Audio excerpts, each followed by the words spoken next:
다 함께 사도신경으로 신앙 고백하심으로 9월 20일 화요일 새벽 예배를 시작하겠습니다. 전능하사 천지를 만드신 하나님 아버지를 내가 믿사오며 그 외아들 우리 주 예수 그리스도를 믿사오니 이는 성령으로 잉태하사 동정녀 마리아에게 나시고 본디오 빌라도에게 고난을 받으사 십자가에 못 박혀 죽으시고 장사한 지 사흘 만에 죽은 자 가운데에서 다시 살아나시며 하늘에 오르사 전능하신 하나님 우편에 앉아 계시다가 저리로서 산자와 죽은 자를 심판하러 오시리라. 성령을 믿사오며 거룩한 공회와 성도가 서로 교통하는 것과 죄를 사하여 주시는 것과 몸이 다시 사는 것과 영원히 사는 것을 믿사옵나이다. 아멘. 하나님 아버지시여, 주님이 항상 나와 함께 하시오니 나와 동행하시고 나를 지켜주시는 주님을 의지하여 오늘 하루도 하나님의 의를 따라 살게 하여 주시옵고 이 세상의 죄와 타협하지 않을 수 있도록 믿음의 담대함을 주시옵소서. 예수 그리스도의 이름으로 기도합니다. 아멘. 오늘 성경 말씀은 신약 성경 갈라디아서 1장 15절부터 17절까지의 말씀입니다. 오늘 성경 말씀을 제가 봉독해 드리겠습니다. 그러나 내 어머니의 태로부터 나를 택정하시고 그의 은혜로 나를 부르시니까 그의 아들을 이방에 전하기 위하여 그를 내 속에 나타내시기를 기뻐하셨을 때에 내가 곧 혈육과 의논하지 아니하고 또 나보다 먼저 사도된 자들을 만나려고 예루살렘으로 가지 아니하고 아라비아로 갔다가 다시 다메섹으로 돌아갔노라. 아멘. 오늘 성경 본문은 사도 바울이 다메섹 도상에서 부활하신 그리스도를 만났을 때 하나님의 부르심에 그가 어떻게 응답하였는지 고백하는 말씀입니다. 오늘 15절 말씀에 그러나 내 어머니의 태로부터 나를 택정하시고 그의 은혜로 나를 부르시니가 라고 그가 고백하고 있습니다. 나를 부르신 이 다메섹 사건을 우리가 생각해 볼 때 이것이 어떤 장면인지 우리가 이미 잘 알고 있습니다. 그 당시 사도 바울은 가장 대표적인 예수 그리스도의 핍박자였습니다. 불신자 중에서도 아주 대표적인 핍박자였습니다. 그가 가장 견딜 수 없는 소리는 십자가에 죽은 예수를 그리스도라고 증언하고 선포하는 일이었습니다. 바로 이러한 그리스도인들, 이런 이 복음을 증거하는 그리스도인들을 핍박하기 위해 다메섹을 향해 가던 길이었습니다. 이때 하늘에서 부활하신 그리스도가 그의 앞에 나타나시어 그를 부릅니다. 사울아, 사울아 라고 그의 이름을 부릅니다. 사울아, 사울아, 내가 어찌하여 나를 핍박하느냐 라고 그를 부르셨습니다. 과연 이 부르심 어떠한 부름이겠는지요? 이 부름에 대하여 15절에 그의 은혜로 나를 부르시니까 라고 지금 바울이 말하고 있는 것이지요. 이 부름은 불신자 이 사도 바울을 그 당시 불신자였죠. 불신자였던 그를 신자가 되게 하는 구원애로의 부르심이었을까? 아니면 단지 불신자인 그를 신자가 되게 하는 그런 구원애로의 부르심만이 아니라 예수 그리스도의 핍박자였던 그를 예수 그리스도를 증언하게 하고 선포하게 하는 사도로의 부르심이었을까? 과연 이 15절에 그의 은혜로 나를 부르시니 라고 할 때 이 부르심은 단지 구원애로의 부르심이었을까? 아니면 동시에 사명애로의 부르심이었을까? 은혜의 부르심이 곧 사명의 부르심. 사도 바울이 구원받는 자리가 사도로 부르심을 받는 자리, 같은 자리였을까? 아니면 둘이 분리되어져 있을까란 겁니다. 우리가 사도 바울을 놓고 볼 때에 바울이 구원회로 부르심을 받는 자리는 동시에 사도로 부르심을 받는 자리인 것을 우리가 알 수 있습니다. 16절 말씀에 그의 아들을 이방에 전하기 위하여 라고 아주 뚜렷하고 명확하게 사도 바울이 고백하고 있습니다.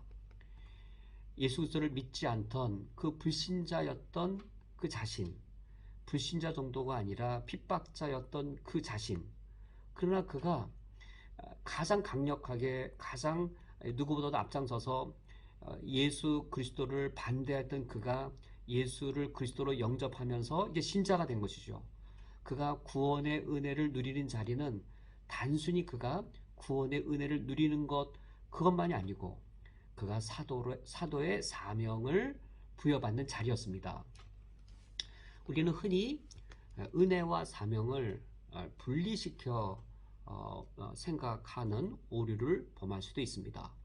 은혜를 먼저 받고 은혜를 받은 이후에 또 훈련을 받고 또는 결단을 한 후 사명을 감당하는 것인가?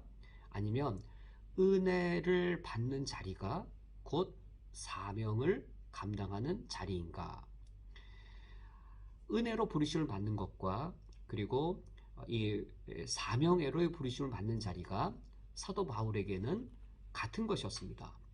왜냐하면 바울이 누린 은혜와 바울이 감당해야 될 사명이 무엇인지를 보면 둘은 마치 동전의 양면과도 같아서 같은 사실이기 때문입니다. 바울이 구원애로의 부르심을 받은 것은 예수를 그리스도로 그가 믿게 된 것이었습니다. 그러면 그가 사도로 부르심을 받은 것은 무엇이냐면 예수를 그리스도로 선포하는 것이었습니다. 그러므로 은혜와 사명이 무관하지 않습니다.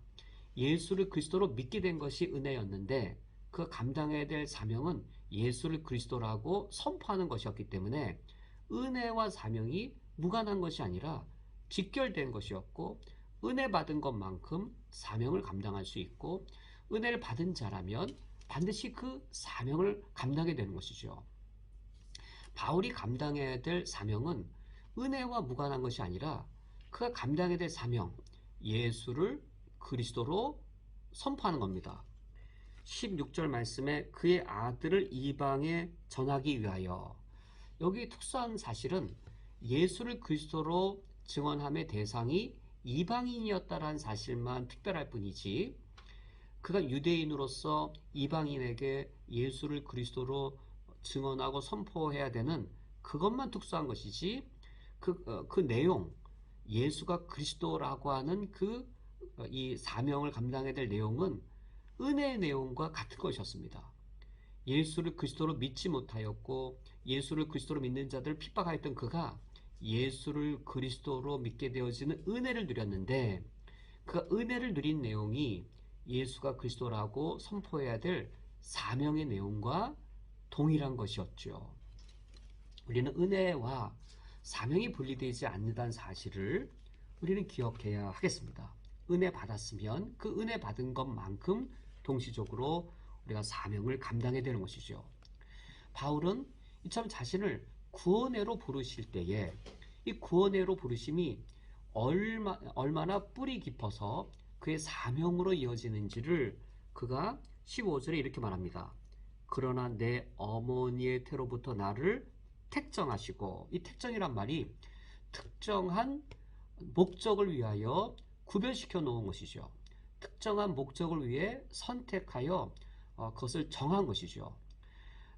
내가 구원받기 이전에, 내가 태어나기도 전이고 이미 구원받기 이전에 나를 향한 하나님의 목적이 있었고 그 목적이 하나님의 선택으로 드러났는데 그것이 16절에 그의 아들을 이방에 전하기 위하여 라고 하는 이 목적을 위하여 내가 태어나기도 전에, 내가 구원받기도 전에 하나님 미리 정하셨고 그것을 은혜로 나를 부르셨기 때문에 바로 내가 구원받는 그 목적이 있는 것이죠.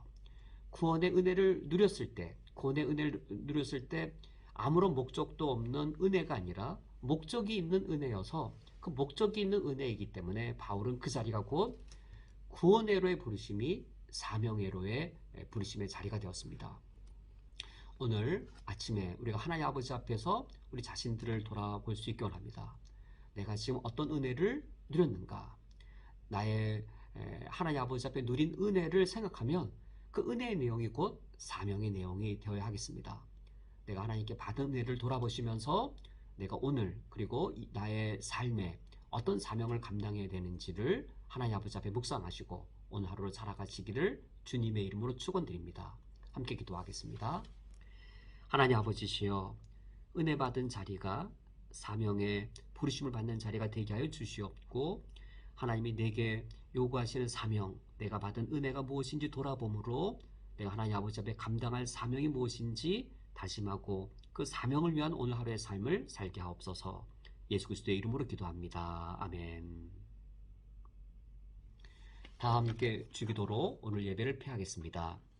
하늘에 계신 우리 아버지여, 이름이 거룩히 여김을 받으시오며 나라가 임하시오며 뜻이 하늘에서 이루어진 것 같이 땅에서도 이루어지이다. 오늘 우리에게 용할 양식을 주시옵고 우리가 우리에게 죄 지은 자를 사하여 준 것 같이 우리 죄를 사하여 주시옵고 우리를 시험에 들게 하지 마시옵고 다만 악에서 구하시옵소서. 나라와 권세와 영광이 아버지께 영원히 있사옵나이다. 아멘.